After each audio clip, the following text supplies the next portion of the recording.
of science behind this, but the idea is that when we experience this stress response, which is, a very natural, evolved response, we can engage in that catastrophic thinking that I mentioned. We can see the stress itself and the discomfort as being a sign of failure.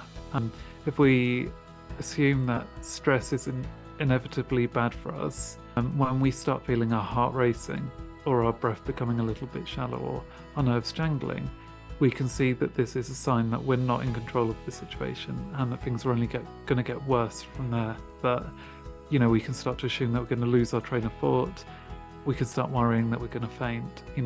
It really amplifies the anxiety we're already feeling because it's adding a whole new layer of worry to the experience.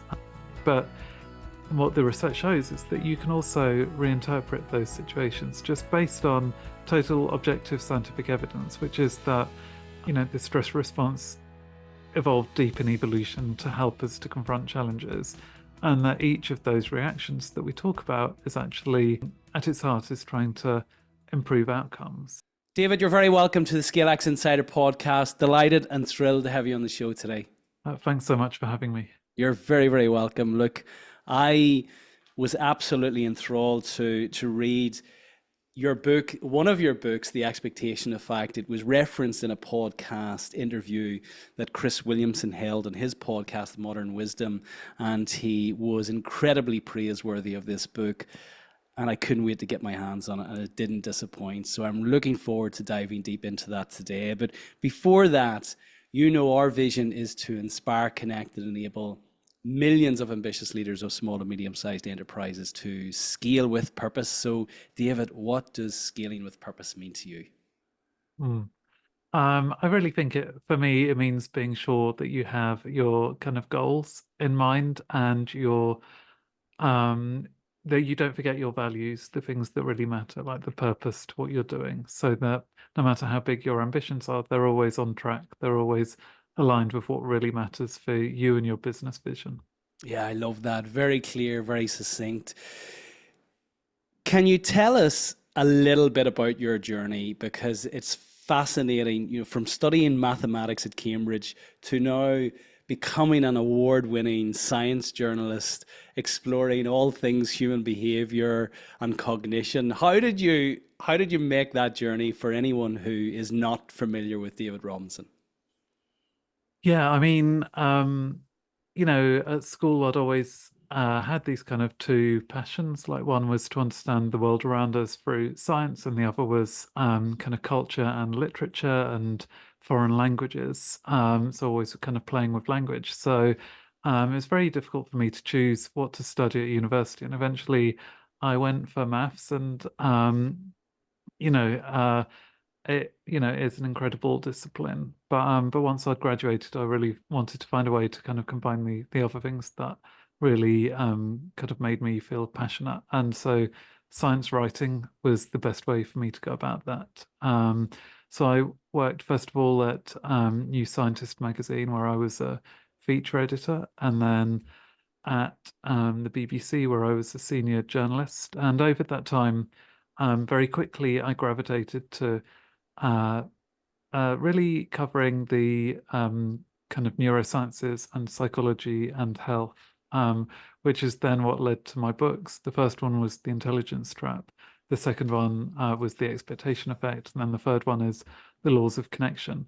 And, my degree actually turns out to be super relevant for all of this because especially, I studied statistics as part of my degree, and it's really important for me that I present the findings of scientific papers as accurately as possible. So I'm not overclaiming that I understand all the caveats that are involved, and my mathematical background really helped me to do that. Well, to share with you, we defined 10 principles that undergird scaling success. We enshrined those in our 10 principle ScaleX framework. You may not know, but just to give you a little bit of context, less than 1% of small to medium-sized enterprises in the UK at the moment are actually achieving scale. And lack of ambition of the leader is cited as the single greatest impediment as to why companies don't scale. So essentially, leaders are impeding their own success. So Psyche is the very first principle of our 10 principle ScaleX framework. We assert that your mindset, the leader's mindset, either empowers or disempowers their scaling trajectory.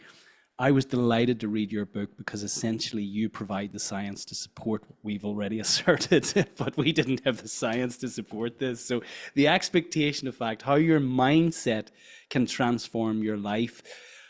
What would you say is the premise of the book, David? Yeah, so I mean, the expectation effect describes this phenomenon where our beliefs can become self-fulfilling prophecies, and it can do that through three main mechanisms, which is changes to our perception, changes to our behavior, and changes to our physiology. And the thing that I always try to emphasize is that those pathways are not mutually exclusive. So something that changes your perceptions can also then have an influence on your behavior, and your behavior can have an influence on your physiology. And it works the other way around. Changes to your physiology when you're practicing sport will also then determine how easy it is for you to keep to your workout regime. And similarly, your perceptions of your body can shape, um, you know, uh, how you feel in the workout itself, and then the physiological changes that result from that, and the runner's high and all of those other things. That's just one example, but that's really what the whole book is about, looking at these expectation effects in all kinds of areas of life. So, it's been well studied in medicine with the placebo effect, and doctors are really starting to get to grips with how that can be used to their advantage, to the patient's advantage, without deception. But then it's really, prevalent in every waking moment of our lives. How we respond to a stressful situation depends on an expectation effect. How we respond to sleep loss will depend on our underlying beliefs about how important sleep is and how resilient we are to insomnia. Even how we age can be influenced by our beliefs. People who have positive attitudes to aging tend to live around 7.5 years longer compared to people who have negative attitudes to aging. So it's the more I researched this, the more profound I realized that the expectation effect could be. And all the while, I wanted to also make sure that I, stuck to the science. So I also tried to explain what the limitations of this are. And so I would say that, this is not the same as manifesting, where it might be the idea that you know, you just kind of imagine that you're an Olympic champion and suddenly you're running twice as fast as you were before. It's about managing your expectations realistically and honestly. But even that can be powerful. Even that can have profound results. It's all about the trajectory, and even just maintaining very realistic but optimistic expectations can ultimately lead us to our goals far more quickly.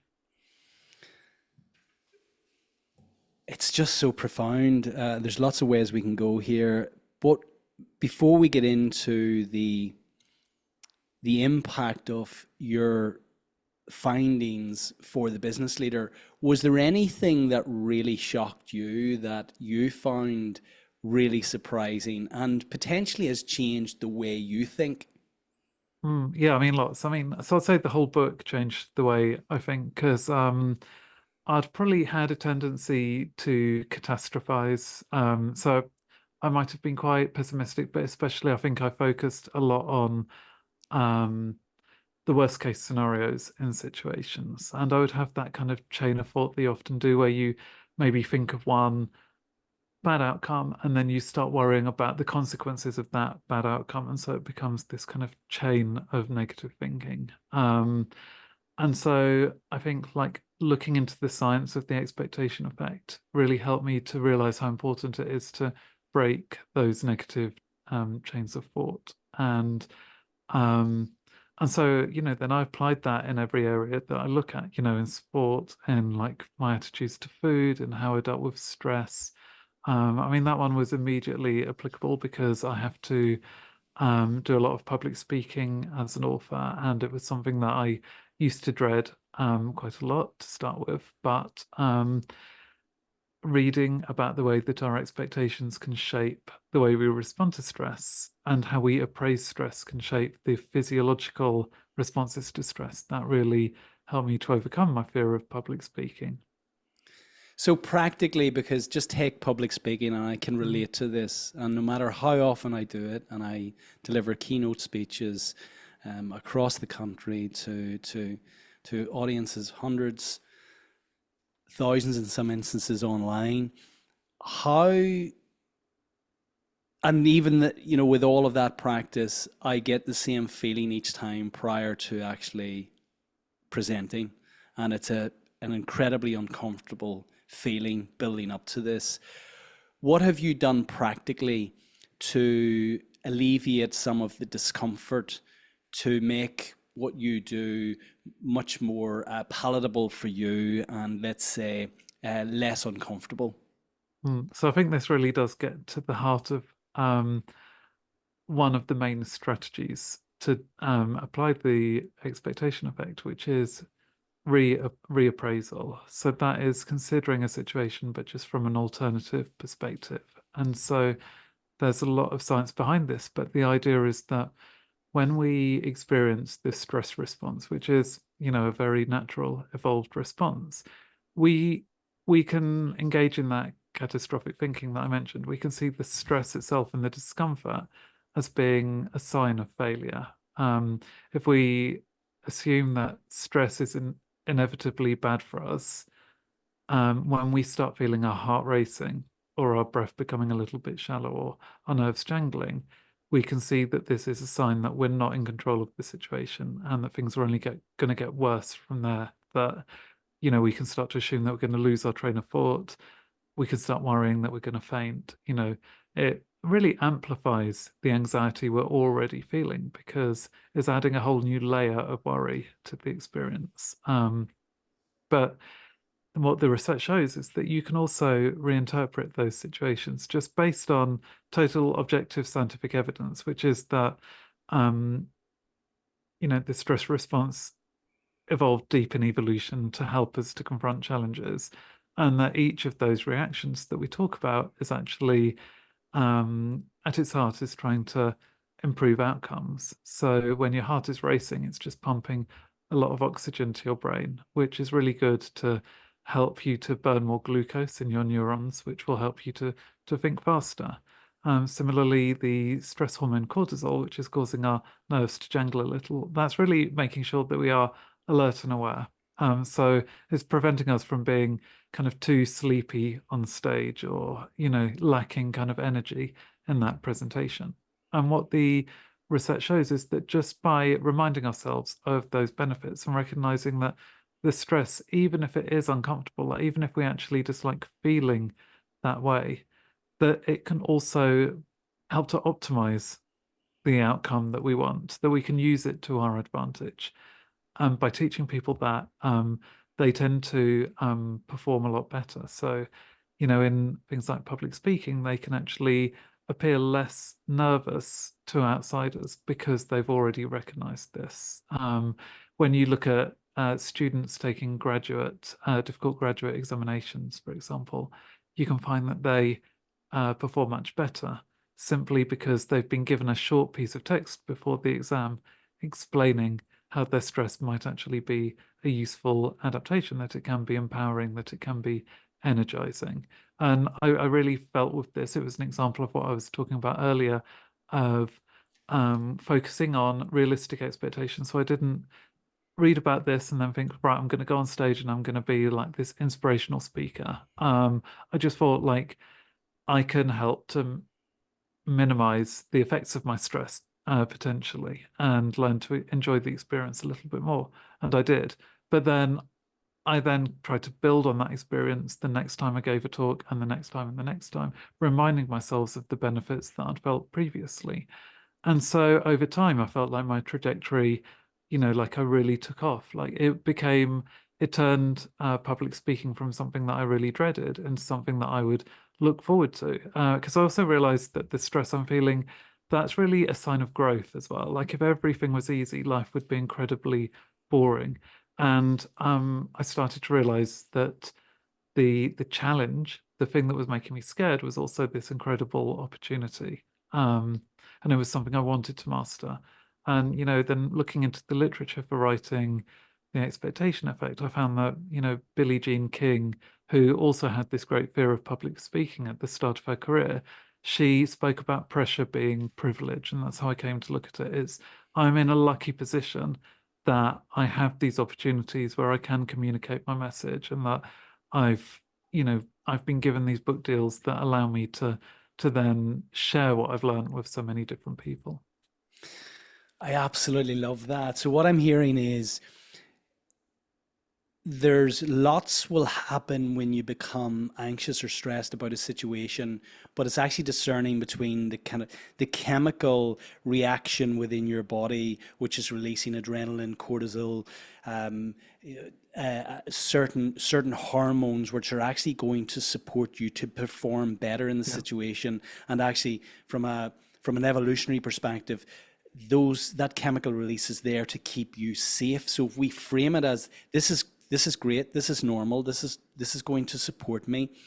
What we need to be conscious of is the thinking within our own heads, that inner voice. If that starts to catastrophize, it's actually spotting that, stopping that, and reframing that, not allowing that, not allowing ourselves to get snagged on that. Now that all sounds wonderful as we describe it here, but in the heat of the moment, it can be, it takes a level of awareness to actually, I suspect, spot it and actually stop it in time. Is there something practically you do and that you recommend now to people who have read your book, who are seeking guidance, seeking advice? Is there, in the situation that you've just described, in your speech beforehand, if you're going through notes, do you have a little affirmation? Do you have nudges to remind yourself that everything you're experiencing is normal, that pressure is a privilege? What practically do you do, David? Yeah, I mean, so I would say actually reappraisal or reframing is much easier than, say, trying to suppress stress. So I think that is maybe what a lot of our experiences are, is when we're trying to practice mindfulness, trying to forget about the stress or distract ourselves from it. And that what the research shows is that actually trying to suppress stress just backfires because it's not really possible once this physiological response is in motion, really to kind of to take conscious control of the physiology itself. Um, Whereas reappraisal is more practical to do, and it can be just as simple as telling yourself pressure is privilege. So just reminding yourself of that, reminding yourself of Billie Jean King. You could have a picture of her within your notes to just remind you of her experience. And just, going through like a mental checklist, like thinking, I'm feeling like my heart is racing, but that's a good thing. Reminding yourself that that's pumping oxygen to your brain, for example. That's amazing as it may seem. That is what the interventions and the scientific studies really consisted of, just this education, essentially. It was just recognizing that knowledge can be powerful. It wasn't much more than that, and yet it did have these profound effects. So, I think we are all capable of this. I would just say, the time to do this maybe is while you're preparing, like 10 minutes before you go on stage or half an hour before you go on stage. It's not necessarily to wait until you're standing at the podium. You can remind yourself then, but try to go through the thought process a little earlier when you're still, when you can be a bit more collected in your thinking. Yeah, I love that. The book brings science to the saying, I think it was attributed to Henry Ford, that what you can conceive and truly believe you can achieve. Mm. And people could have dismissed that as just some throwaway trite statement, but essentially you now undergird that statement with a huge amount of science. You haven't written the book specifically for the business community or business leaders, but since its release a number of years ago, how have you seen this applied to business leadership and business in general? Yeah, I mean, I have had, I think it has appealed to business leaders quite a lot. I think, especially when, they're considering their employee well-being, for example, it can be useful. So, trying to teach employees about the stress mindset that I mentioned, and reappraisal can be very useful. And in fact, there have been studies in a range of professions, for example, in people working in the financial sector during the recession, for example. It did seem to help people to cope with the additional pressure they were under during that period, just being able to reappraise how they were interpreting this stress that they were feeling. So things like that are definitely useful. There's also been a lot of interest in the research on willpower that I talk about, which again um, is all about changing our underlying assumptions about what it means to have willpower and how we go about building it. And so some people tend to see their willpower as being this very limited resource, almost like a tiny little AA battery that can run down, with the slightest exertion of their willpower, whether that is focusing on a concentrated task for half an hour. They feel that after that, their brain is too tired for them to be able to focus any longer, whether it's about resisting temptation of, fast food, for example, or, sitting in front of the TV rather than going to the gym. Now, other people see their willpower as being this non-limited resource. They see it as being something that kind of gains momentum or energy with time. So it's almost, and again, I think at different times in our lives, we might have experienced both mindsets.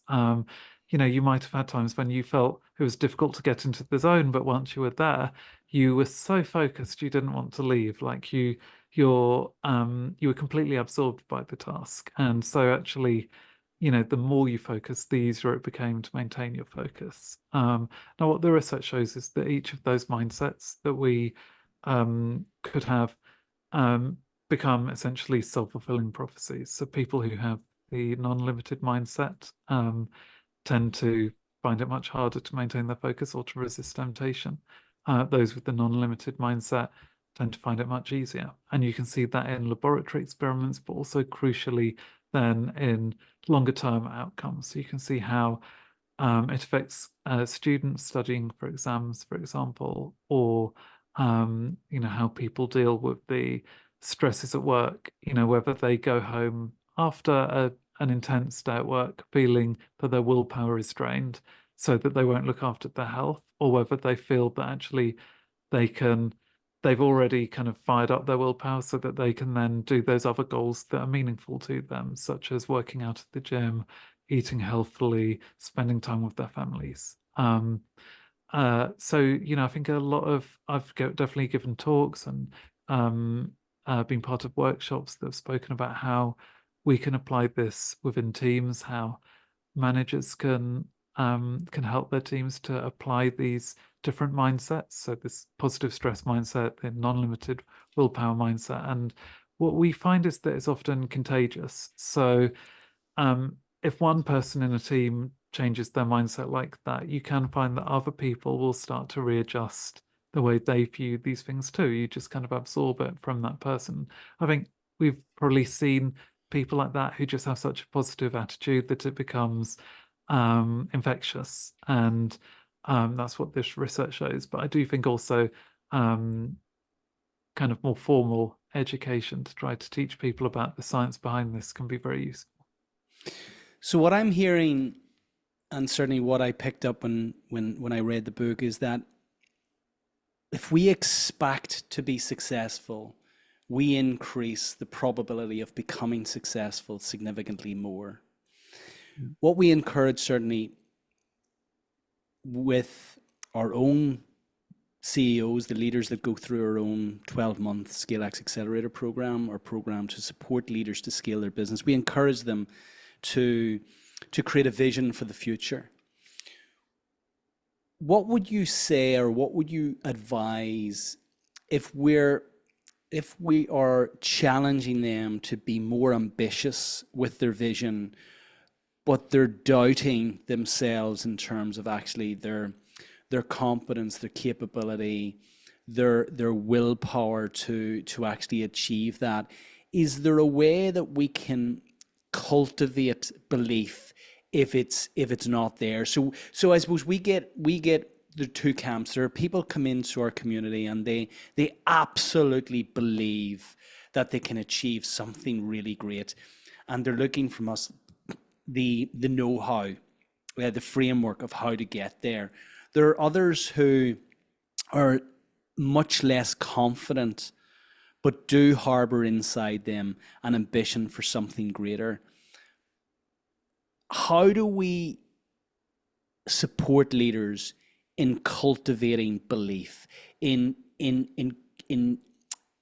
undergirding their existing belief system so that their expectation becomes more than what it currently is? Yeah, I mean, it's great to have big ambitions. But I think what the research shows is that we do need to, it's also quite natural and healthy to have those doubts, but it's how you really use those doubts. And it's more your attitude for how you're going to deal with frustrations when they arise. And so, um, we can change our mindset about frustration itself so that you don't just fall at the first hurdle. You can see frustration, the feeling of frustration, as being like the fuel of growth and learning.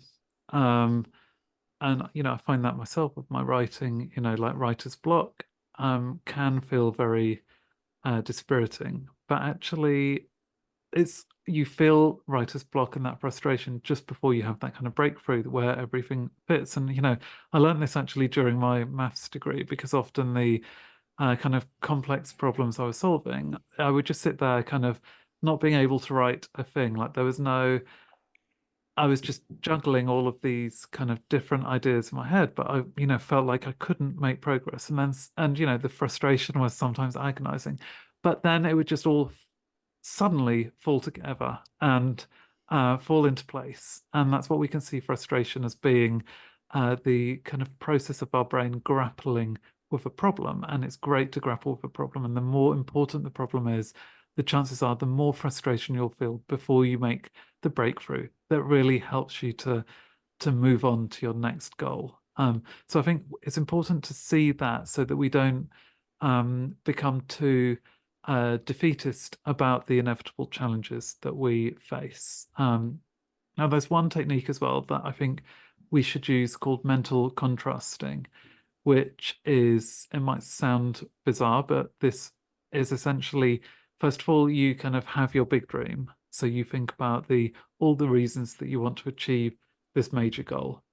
And then you start thinking about the worst case scenarios that could prevent you from doing that. And it sounds absurd. It sounds like you're scuppering your expectations in some way. But this is very different from catastrophizing, which tends to be this kind of ruminative process that's never ending. This is much more analytical, just asking yourself, like, what's going to prevent me from achieving this?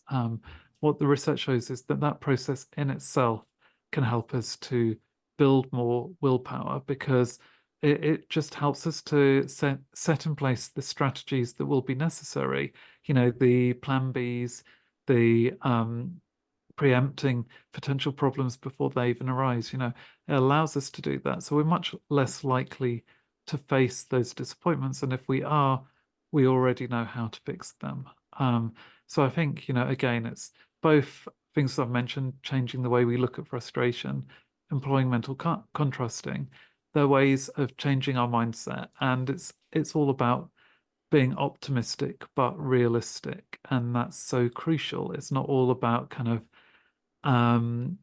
talking about ourselves, like Donald Trump as being like the greatest, the most intelligent person, is actually asking, what can we do to become this person that we want to be? There's a number of things in that that I'm hearing. It's recognizing that in setting the big dream, be aware right at the outset that you are going to feel challenged, you're going to feel frustrated at times, you're going to feel stressed, you're going to feel uncomfortable, but all those are signals that actually growth, a breakthrough, is about to happen. So it's reframing the fact that almost celebrating the fact that these feelings are happening because actually something quite profound is about to happen in the context of you making a breakthrough towards your dream goal. The other side of this, and it's something actually that rings true, and I was smiling as you were saying it, Professor Damien Hughes, host of the High Performance podcast, mentioned when I interviewed him in season 1, the importance of actually conducting a pre-mortem when we, in contrast to the vision that we've set. So again, this, what you're saying, David, resonates with what I've heard from previous guests, and essentially calling out the challenges up front, help in some way to diffuse those because you're not surprised whenever they happen. What I found fascinating in this is the power of self-belief and the impact of placebo. So you mentioned, you said a wonderful story about the 1997 Tour de France, whenever one of the cyclists requested this magic potion that he'd heard about that was going to give him some sort of advantage, and he had appealed to his team to get their hands on this, and the doctor subsequently injected him, and he performed significantly better, and he was lauding at the end. This is whenever doping was very prevalent amongst the sport, but he was lauding his team at the end for the advantage that this injection, this potion, this fluid had given him, and the reality was it was nothing more than glucose. Right. Can you share with us the power of placebo? Many of our listeners will have heard of placebo, but what actually is it, and how can we as business leaders leverage this placebo effect to act as a catalyst towards our own vision? Yeah. So, I mean, placebo in medicine is just a kind of inactive pill or treatment but where you're pretending that it's the physician is pretending that it actually contains the active drug. What you find is that in lots of situations, placebos can be very effective at reducing patients' symptoms and helping them to recover, certainly from reducing their discomfort. Now, the best examples of this are in pain relief. So what you find is that when people receive placebo painkillers, and it could be an injection, of saline solution instead of an injection of morphine, what you find is that that people receiving the morphine, the fake morphine, the placebo injection, often report remarkable pain relief, despite the fact that there's no chemical in the injection itself that should be causing that. But what you can see with the latest neuroscience, you can do brain scans, for example. You can find that actually the areas of the brain that would normally respond to morphine still light up when people receive these placebo painkillers. And you can go even deeper than that. You can add what is known as an opioid antagonist. So it's something that blocks the opioid receptors in the brain from actually responding to a chemical like morphine. Now, what's amazing is that when you give that alongside the placebo, people then stop receiving the same pain relief as well. So what this all really suggests is that when we receive the placebo, the brain is actually producing its own endogenous opioids. It's got its own inner pharmacy that it's kind of mining to produce that pain relief. So it's actually a physiological reaction. It's a real reaction. It's not just patients fooling themselves. You can prove this also just by looking at how people respond to real painkillers such as morphine when they're aware that they're receiving it compared to when they're not aware that they're receiving it. So it could be the difference between a doctor giving them the injection or the morphine being added surreptitiously to their drip if they're in the hospital. And what you find is that when they are aware of the the morphine injection. They tend to report about twice as much pain relief as the people who aren't aware that they're receiving it.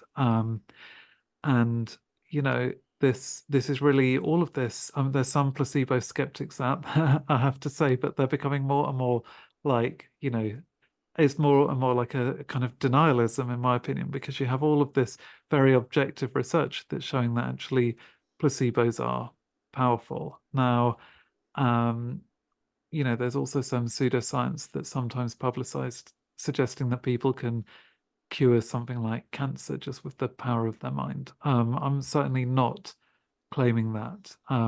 Placebos work in specific situations where the brain is able to produce its own helpful physiological response. We know that this works with things like changing blood pressure, reducing inflammation, all things that have been linked to our mental state, things that we know can be affected by our mental state. But there's no real way, I think, that, the brain can suddenly cause the body to attack a tumor. But again, that doesn't mean it can't be still very powerful. And it is useful, even when you look at people who've undergone surgery, by giving them psychological therapy that helps to allay some of their fears and concerns about the surgery, explains why that surgery is going to be useful to them, explains the kind of mechanics of what's going on and how it's going to relieve their symptoms. And then you give them the surgery itself. What you find is that those people recover a lot more quickly than people who did not receive the psychological therapy. So the people who just had the normal care you would have in the hospital, they leave hospital, they're discharged days earlier just because they've had this additional psychological help. They return to work a lot more quickly. You can measure things like measures of inflammation within the body, biomarkers of inflammation, and you find that they are less inflamed as a result of the surgery because they've had this psychological help. So, all of this shows that placebos are incredibly useful. And, what I love about that research on the psychological therapy is that we don't need to be deceiving the patients to benefit from this form of the expectation effect. You can actually do it in a very rational, honest way just by helping people to reappraise and understand what treatment they're going under. So that's what's so exciting to doctors now, the thought that they could make use of the placebo effect without having to worry about the ethics of lying to their patients. So how do we take the placebo effect, which is highly documented in terms of its efficacy within the medical world? How do we take that and essentially provide placebos to our team members such that they feel that they can achieve more than what their mind is currently telling them? I found actually, having read this, so I was taking it omega-3 oil in the morning, little capsules, and there's on the lid I've kind of marked one a day, and I wrote joy on that label. So as I'm taking it in the morning, for me, I'm taking one capsule of joy. Yeah. So is there anything that we can do to support our team in the context of a placebo to make them feel that actually they're much more capable than what they are? And we know everyone is actually much more capable than what they are. Very few of us are actually achieving to our full potential. We limit ourselves in so many ways. So how can we harness this research to actually help people really unlock their true potential? Yeah, I mean, I guess in business, one of the best ways of establishing the placebo effect is to use rituals.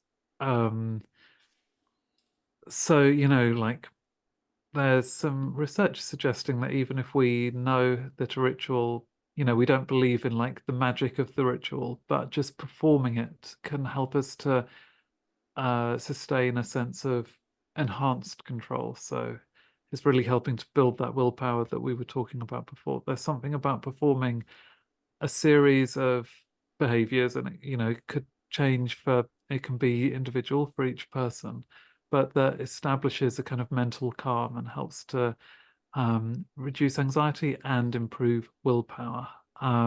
So we can do that as individuals, like I tend to try to have quite a ritual around making my espresso in the morning, counting the number of beans that I grind, because that establishes this sense of control over my day. But also within teams, it could be just having certain icebreakers before meetings. You know, I mean, I think a great one actually is to kind of establish, that you go to a certain pub after your meeting as well, making things feel very regular, controlled. All of these things can help people to achieve their best, really. But yeah, it's the another way that we can use something akin to the placebo effect is just making sure that we're careful about the way we talk to our team members. So part of the placebo effect probably does come from the ritual, the expectations, but also um, the interaction between the doctor and the patient. As we saw with those studies of the morphine versus whether the morphine was given explicitly or whether it was given surreptitiously. And the way we talk to our employees can be similarly really powerful. So there's something in psychology known as the Pygmalion effect, which is when leaders have more confidence in their followers, then their subconscious beliefs and expectations, even when they don't realize that they're transmitting them, they can help that person to achieve more. And there's the equivalent of this is the Gollum effect, and that is when people have negative expectations. So it could be a teacher having negative expectations of a pupil, or a manager having negative expectations of an employee. That can produce a significant decrease in that person's performance. It can be very damaging to that person's performance. And this isn't just about, kind of consciously like trying to big people up by saying, oh, you're great, you're wonderful. It's also in the little signals that you're giving out. It could be about whether you smile when the person approaches you, or whether you kind of roll your eyes because you're thinking, oh, that they're just going to come to you with trouble. It could be whether you allow someone to fully explain their ideas to you, or if you cut them off because you're subtly signaling you don't really think they have anything valuable to say. Now, when we do these things ourselves, we might just tell ourselves, well, it's just because I know that person, and they're just not as good as I just don't have time for them. But we're really shaped by prejudices and implicit biases that mean that our judgments are often way off. Even we might be unfairly judging someone, and it could be that for whatever reason at the start of our interactions with these people that we formed a bad impression of them, and then we have created this self-fulfilling prophecy. Whereas if they were with someone who was more optimistic about the potential to grow, they would have really flourished. So it's really worth being quite self-critical, introspecting, trying to observe the way we interact with people, and questioning whether we are creating those negative self-fulfilling prophecies. And if so, what steps can we take then to change those interactions to make them more constructive, more productive?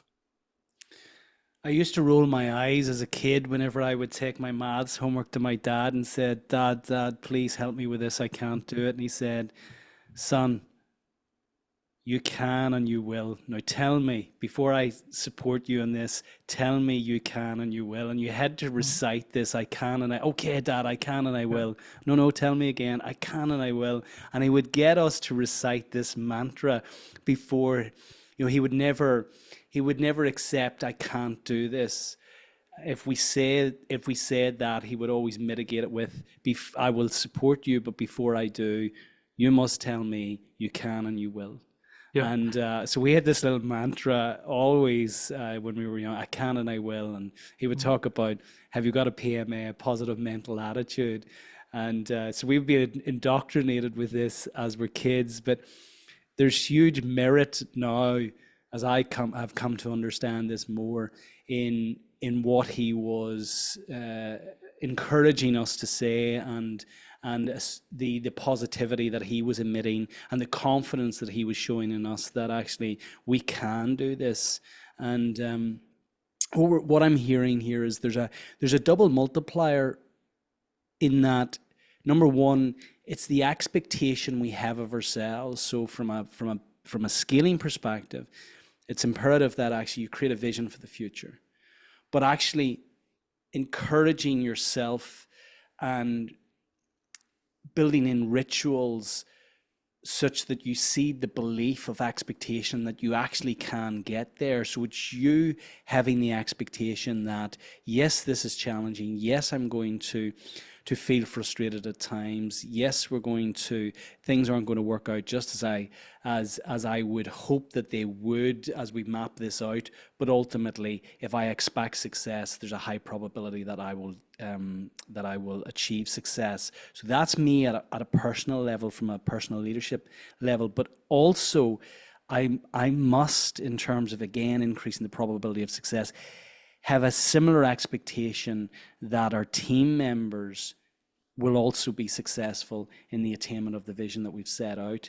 And you get, what I'm hearing is, with an expectation that we can, as a leader, achieve this, and that actually the team members have the competence, capability also to achieve this, you get this double multiplier effect. That's what I'm hearing. Yeah, no, that's it. And when you were talking about those conversations with your dad, it made me think of another way that we can build people's sense of self-efficacy, which is really what the Pygmalion and the Gollum effects are all about, is that when you're giving off these negative vibes to people, you're reducing their sense of self-efficacy. So you're making them feel they're not so capable. And then that in turn makes it much harder for them to achieve what they want. If we think of the brain as having a mental workspace, you've inserted all of these doubts that are kind of clouding their thinking, so they find it much more harder to make the decisions that they need to make, to be creative, to come up with new ideas. And one of the things that I think we can do to empower colleagues who maybe we see do have this self-doubt is to, before we tell them kind of how to solve their problems for them, is to ask them to try to tell us how they would go about it. And we can give them nudges and advice when appropriate. Psychologists in education and the kind of childhood development, they call this scaffolding. And it's about allowing a child to have enough independence that they're really solving a problem for themselves.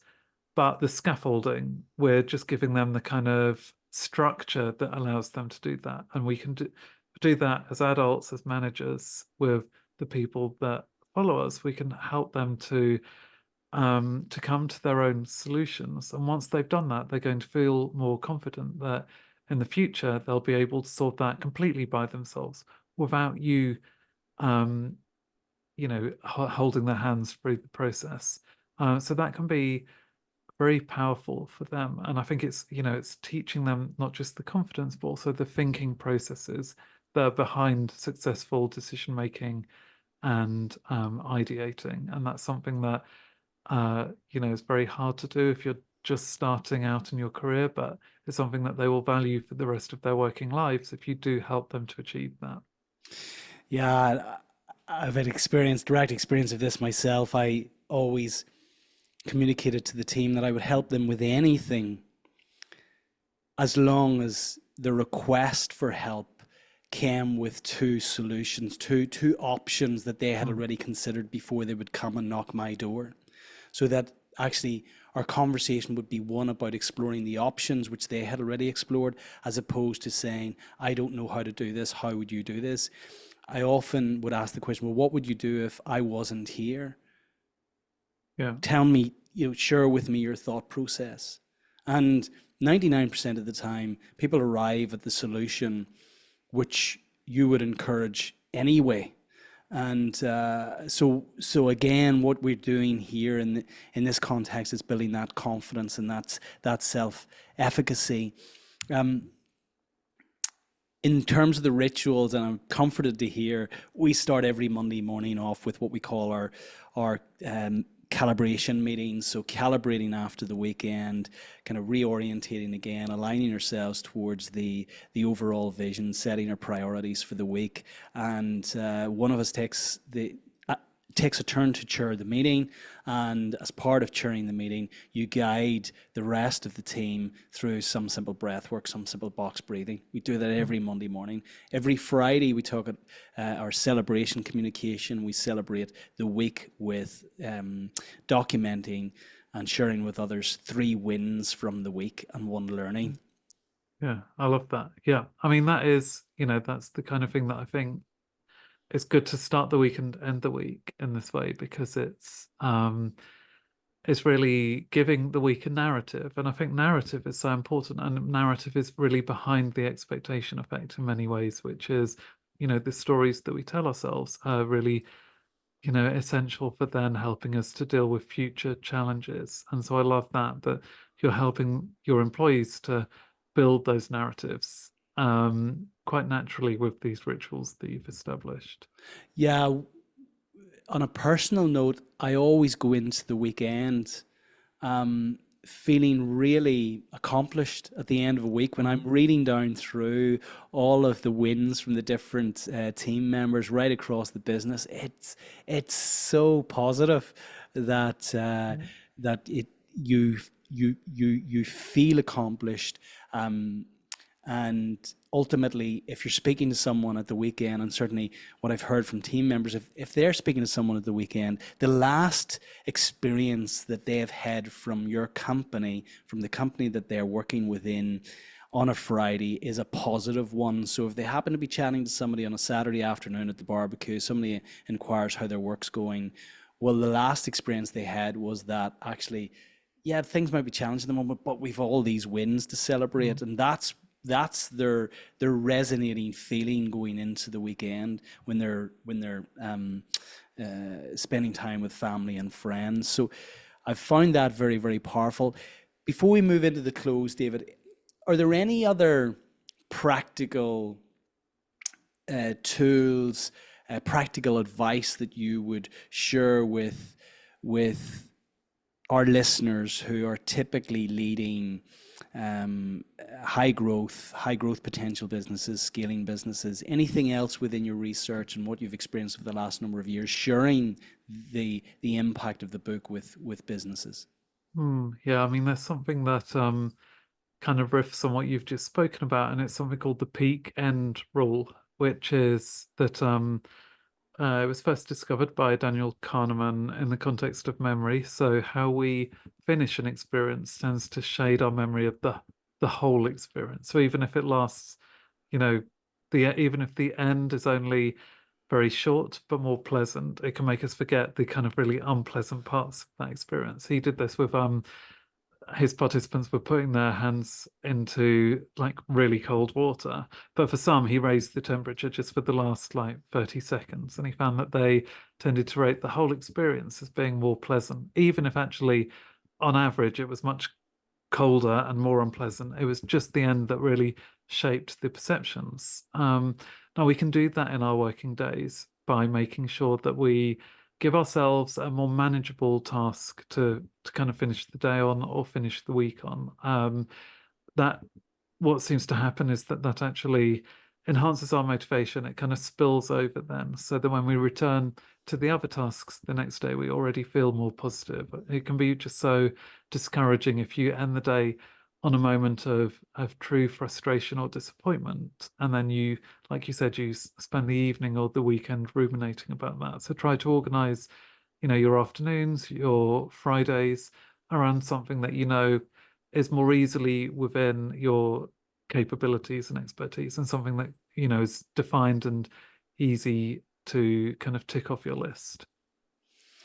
Yeah, it reminds me, I'm not sure which writer, it might have been Oscar Wilde, who, whenever he was writing, would always end his writing at the end of the day mid-sentence. It was So Ernest Hemingway. Ernest Yeah, Hemingway. There is so when he was picking up the next morning, yeah, he already had created momentum. He knew exactly where he was picking yeah. up, so it avoided that writer's block. I'm not sure if you have embedded the same practice in your own writing, David. Yeah, like sometimes I think it definitely does help. You want to finish the day on a kind of sweet spot where you've kind of cracked a hard problem with the writing, and then you're kind of just mid-flow so that the next morning you can kind of get going, because there's nothing more likely to encourage procrastination in the morning than coming to something that you couldn't crack the day before. Brilliant. David, I have a tradition on this show to pose a final question to all of our guests. Given your incredible writing, the network that you have established during your career, can you share with our listeners three timeless takeaways? Okay, yeah. I mean, there's so many takeaways, but I think the first one I would say is to treat yourself with self-compassion and make sure that your colleagues feel that they can treat themselves with self-compassion too. Now, self-compassion might sound like quite a flaky kind of concept, and I think our culture very much encourages self-criticism. We kind of boast about holding ourselves to high standards. But self-compassion doesn't mean that you don't hold yourself to high standards. It just means that you don't beat yourself up over the failures, and that you recognize context often matters. You recognize the fact that failure is inevitable for every person. Like, we can't perform perfectly all the time at everything that we do in life. So that moment of suffering from disappointment is part of the human experience, and we don't have to be ashamed of it. And the research shows that people who have greater self-compassion really tend to be better at self-improvement than people who have higher self-criticism.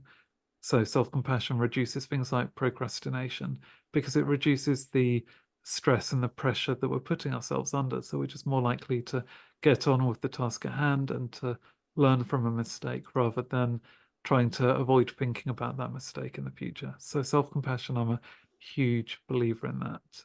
Um, and then my second, which I've kind of alluded to earlier in the conversation, is the fact that we should really embrace a growth mindset. So we should be recognizing that when we do experience setbacks, that doesn't necessarily reflect anything innate in our abilities or capacities. It's not as if we were born this way and we're destined to fail forever just because we've had one disappointment. But to recognize that those setbacks can just be learning moments, and that what we should be focused on is not necessarily the we shouldn't put too much importance on each individual challenge that we face, but it's more the trajectory. So, how over, weeks or months, how much closer are we to achieving our goals? Even, weeks, months, or years, but we're looking at that trajectory, and that helps you to put any disappointments and setbacks into perspective, and it stops what we call in psychology the what the hell effect, which can be the fact that if you have just one single failure and you start to think that um, is reflective of your whole kind of ability or intelligence or personality, then you kind of just give up completely straight away. Whereas if you have the growth mindset, you're just more likely to you can embrace that feeling of disappointment for like a limited amount of time, but then you can realize that it's time to, go over what's gone wrong, perform something like a cognitive autopsy, and then get back on with trying to, put yourselves back on track. Um, and then finally, I think the lesson that I really learned from writing my last book, so that's just come out 2 months ago. So that's called The Laws of Connection. And what that shows us is um, that we should never underestimate the importance of other people. Um, a huge amount of research showing that our social lives can influence our health and well-being. So, you know, if we feel loved and supported and understood by the people around us, which can include our colleagues, we're more likely to live longer, we're less likely to develop chronic illnesses. But also, these people and those relationships, those authentic, meaningful relationships, are important for processes like creativity. The more perspectives you can get, the more people that you meet, the more experiences that you hear about, the more likely you are to draw those connections that ultimately result in a completely new and original idea. It's part of a kind of creative cross-pollination. The idea of a lone genius has been very much overstated in our history and philosophy, but really is the people that you know and how you treat them that matter for personal success just as much as your own intelligence or creativity. Here, here. We didn't dive deep into your latest work today, but everything you have said in relation to leaning and leveraging those relationships, those important relationships around you, would ultimately seed, and we've certainly seen it, the trajectory of your success or otherwise. And it's reminding ourselves also that we're interdependent, not independent. So I love that. Those are very, very profound. I suspect you're deep in promotion mode of the new book, David. So what is next for you?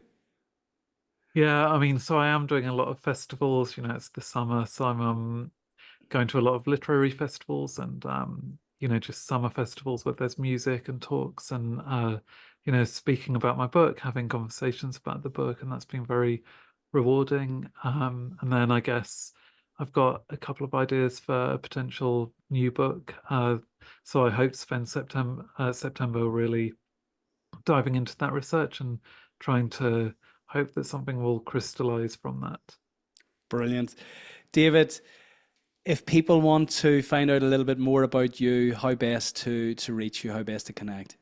So my website is davidrobson.me, where you can find my portfolio, my biography, more information about each individual book and links for where to buy them. The book should be available in all good bookshops, online, offline, in in the real world. Like you should be able to find them.